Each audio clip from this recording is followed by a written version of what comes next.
Hey everyone, this is Future Kate popping in to let you know that this is part 2 of a series. So we're going to jump in the middle of this project. If you'd like to watch the beginning of the project, go watch part 1 first and then come back and watch this half.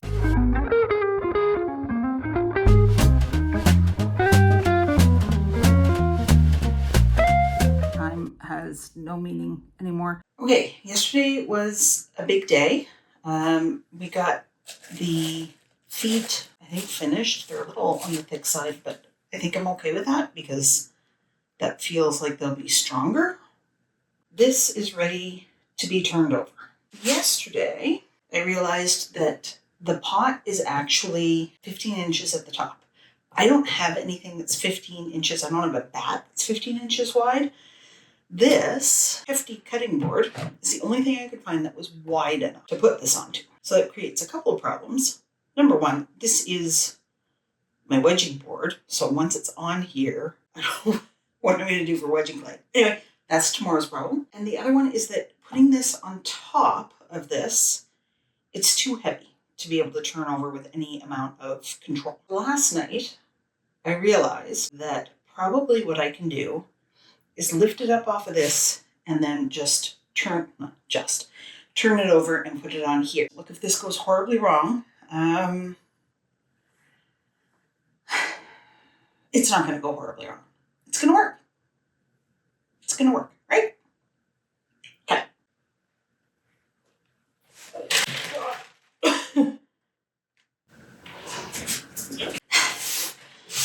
Forget about all that stuff.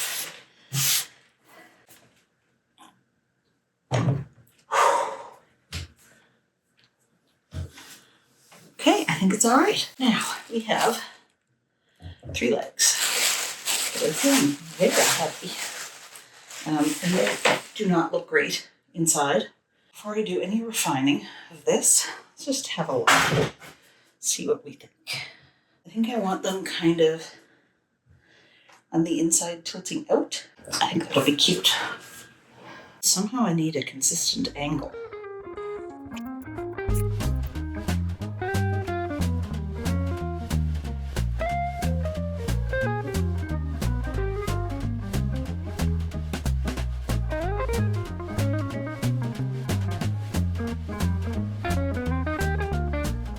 Start with this and then refine. I think this will work. I'll need some. I usually use this for holding my hair back, but as the British say, needs must.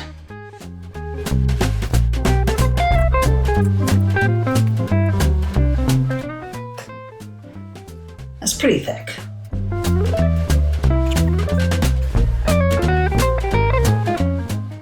Okay. This is why I made them extra long. Those two are the same, and this one is shorter, and so we need to make them all the same length as the short guy.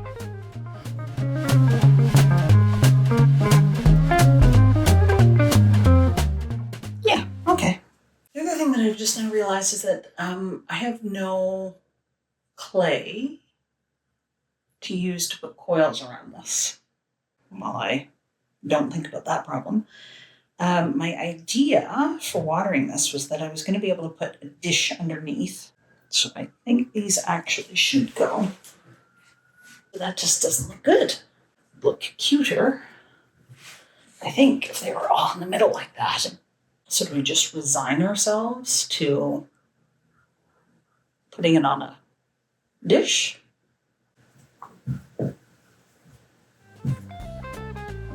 No, that looks real weird.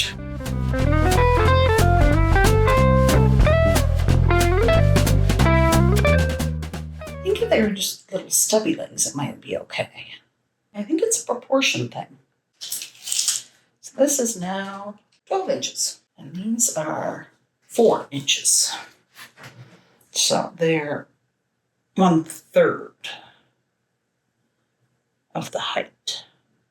Even if it were only 3 inches.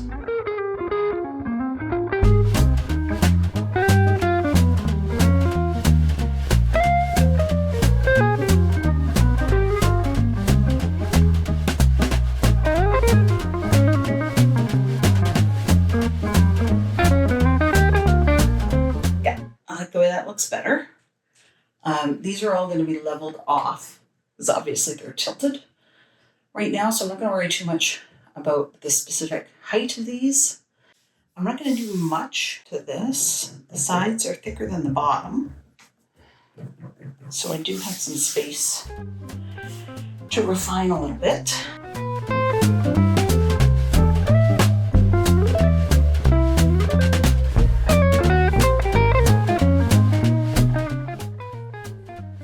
So here's the dilemma. Actually, it's not much of a dilemma. I'm just going to say, do I keep this, try and make this as smooth as possible and just keep it with this kind of organic coiled hot texture? But I think if I did that, it would just annoy me every time I looked at it. This is where my preference for wheel throwing just starts to show through, because I can't live with the little wobbles. I have here some paper clay made with this clay body, and it's got some vinegar and some toilet paper in it, and I've mixed it all up. It's been sitting for a while because I use it for mug handles. It's probably going to sting because this stuff grows mold like crazy. This stuff is kind of like super glue. It seems to work really, really, really well. I used it on a mug once that the handle had popped right off when it dried, and I put them both back in the damp box, and I used the paper clay to reattach them, and it was perfect.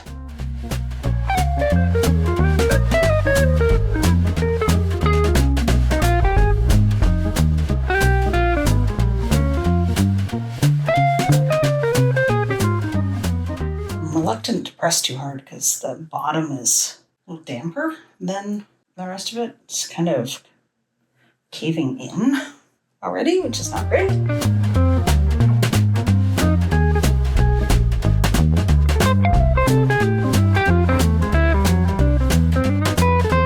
That is it for today.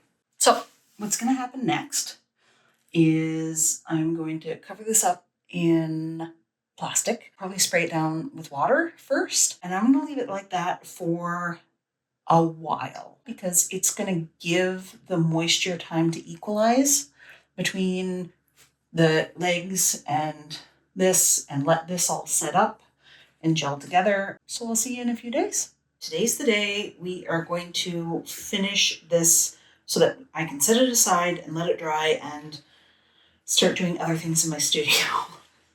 It's kind of taken over. I put the coils on yesterday, and those have been marinating, sitting, I don't know. The bottom feels like it's finally kind of dried up enough that it's stiffened up. It was a little squishy, which is not great. The next step is to make this thing level.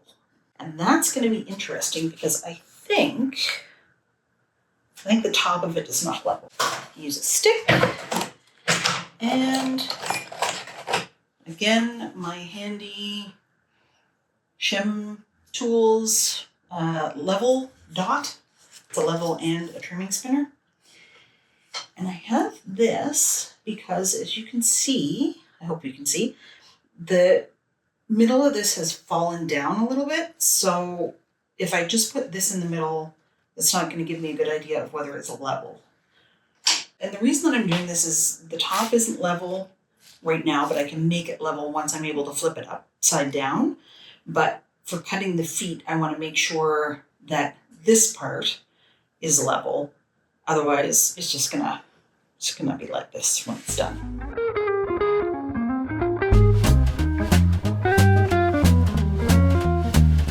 So holding this and making sure that this has the level dot in the middle.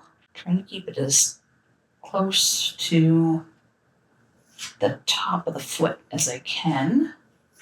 Knowing that this isn't going to be perfect. This is just a first start.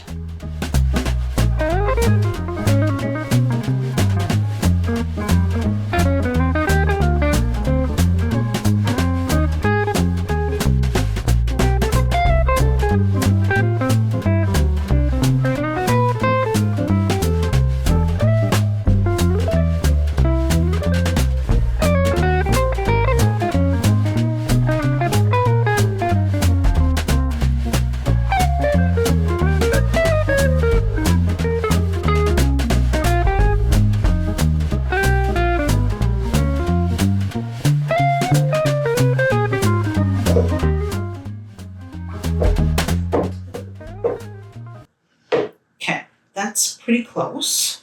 All right, moment of truth.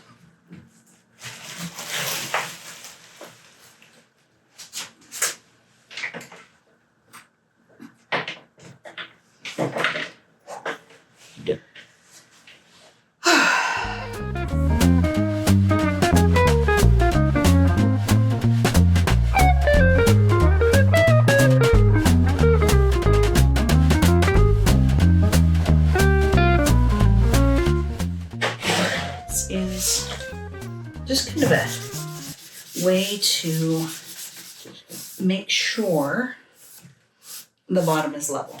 You can also use it for the top of your pots, which is what I do more often. Put the pot over and do what I just did on the rim, and that helps to level out the rim.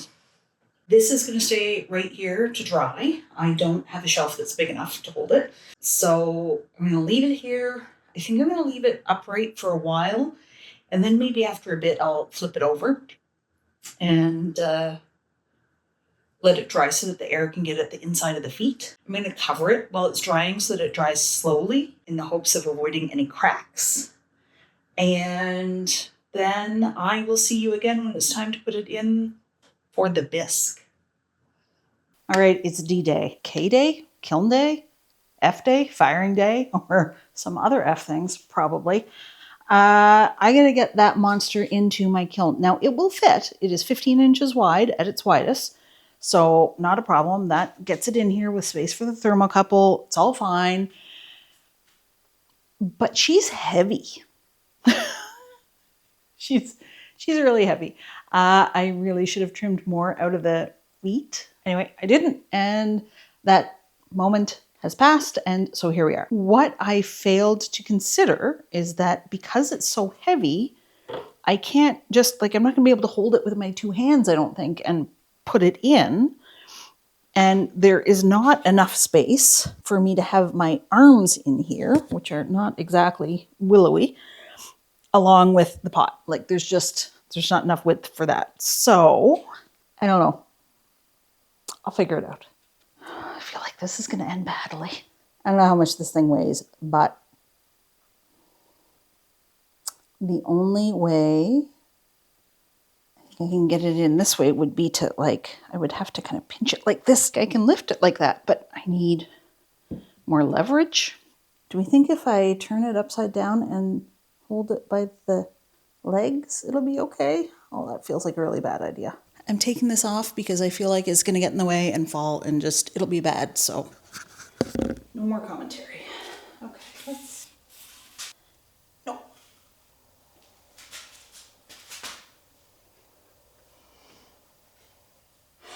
I did it. All right, now I'm like those cool TikTokers holding my microphone. Not sure where that trend came from, but anyway. Actually, you know what? I might know because this is a new microphone and it is heavier than the last one I had. And it's really tough if you're just wearing a regular shirt to figure out how to put it somewhere where it's not just going to drag your shirt off kilter. So I don't know. Maybe that's why they do it. No idea. I'm not cool enough to know or young enough to know. I'm not sure if the last thing recorded or not, so I'm going to say it again. I have put this on a slow bisque firing with a 1 hour preheat. There is just the one pot in here, so it's probably overkill, but I am not willing to risk it blowing up at this stage in the process. I'm very attached to this pot now. It has to survive. It must. We're gonna leave this to do its thing and I'll see you when it's done. It's the moment of truth. That was a 15-hour bisque firing, which seriously feels like overkill, but we wanted it to survive. Are you going to see a disaster, or are we going to get to glaze this and actually put a palm tree, well, not a palm tree, whatever that tree is, into the pot? Let's find out.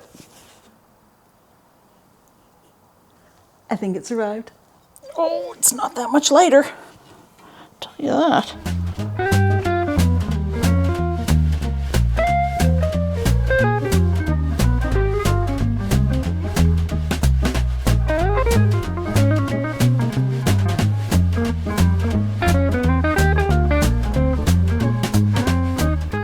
decided to be brave and use Oolong gloss. So I bought this way back when I first started pottery because I like the look of it, which I do, but it just kind of turns out that I don't really make rustic style pieces. I like them, but I don't make them. And this to me is a very rustic style glaze. So I think it's going to pair very nicely with this. It's a good way to use up almost full bottle of Oolong gloss. And I do know that it needs a lot of layers, which is fine because, I mean, I've had this for 2 years. I haven't really used it, so we can use it all up if we need to. And then on the inside, I will do some of the Pottery Supply House True Colors Clear Glaze.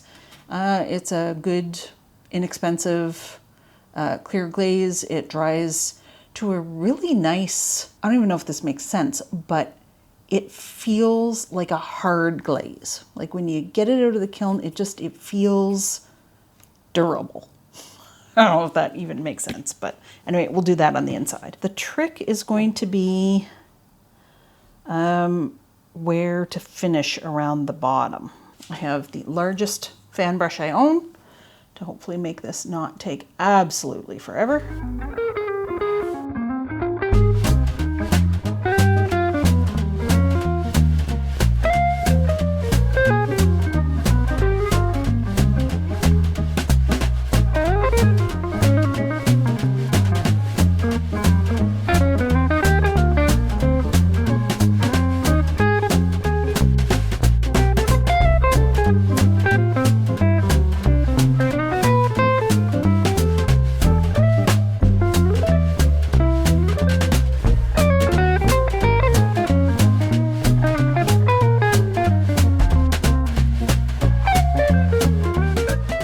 This has been a crazy long process. Again, all the respect in the world to the people who do kind of longer form project videos like Pottery to the People. You're probably going to see this video like a month after this is out of the kiln. But, you know, ceramics is ceramics, right? It's not time sensitive. And if you see editing errors in this video, please be kind. Editing is my least favorite part of any of the stuff that I do. I would rather do bookkeeping than editing. But, you know, I enjoy sharing the videos and I enjoy sharing the process with you. So it's worth it. So here she is.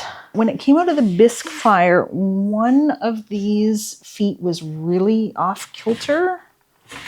Is this one? I think it's flattened out. It's the table that's crooked. Is it level? No, not really. Is it what I expected it to be? No, not really. Is it the color I expected it to be? No, not really.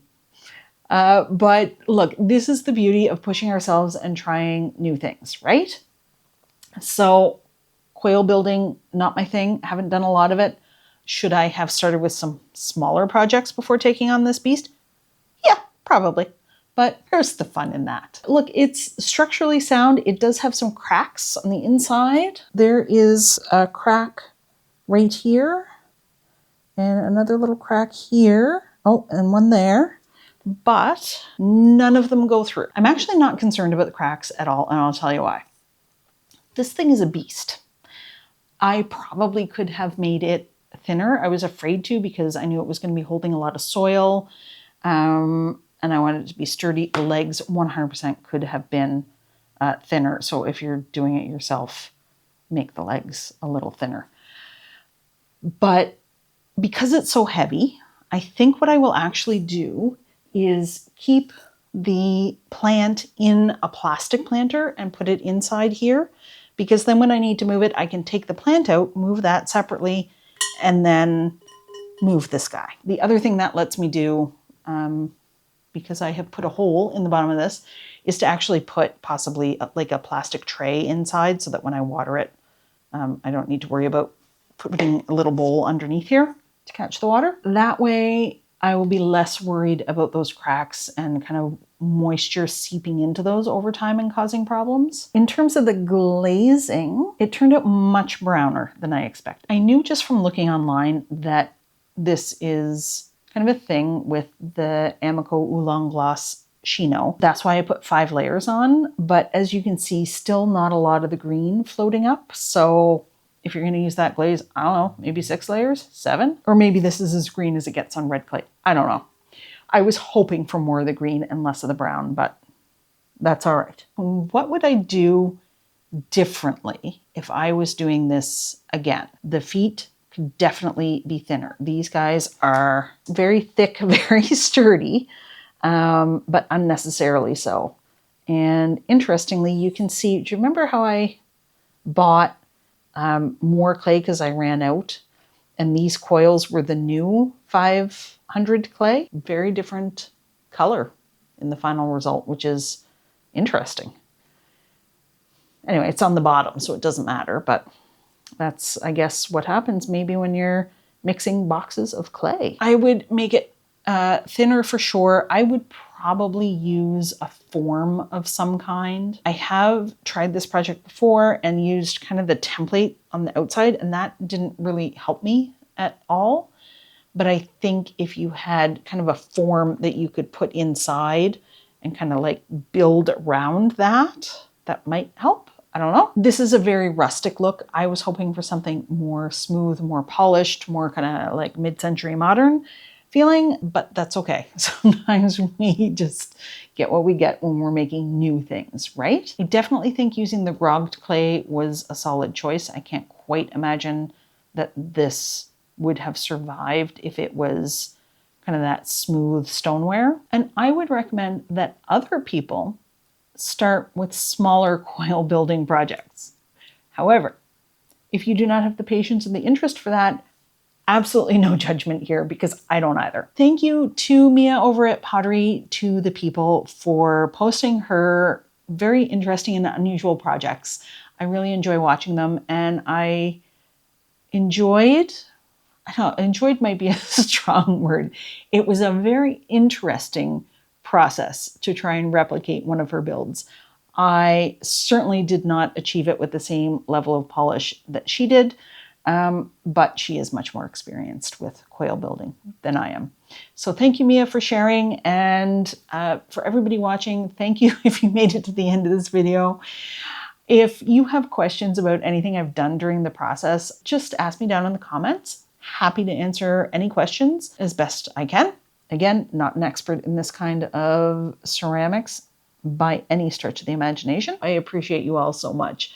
If you have time to leave a like or subscribe if you're not subscribed, all those things, I really do appreciate them. Thanks for watching, everyone. Happy potting.